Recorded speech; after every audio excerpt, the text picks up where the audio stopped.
Sono molto rari gli animali che cercano di allargare gli orizzonti del loro mondo e di ampliare le loro possibilità.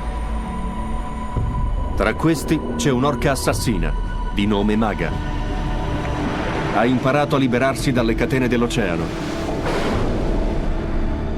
Vincendo il suo istinto, corre verso la spiaggia e poi si lancia sulla terraferma.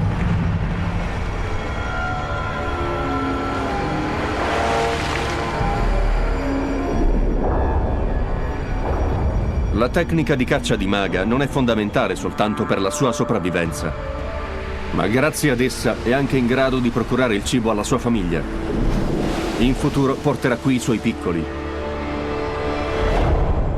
per insegnare loro questa tecnica di caccia.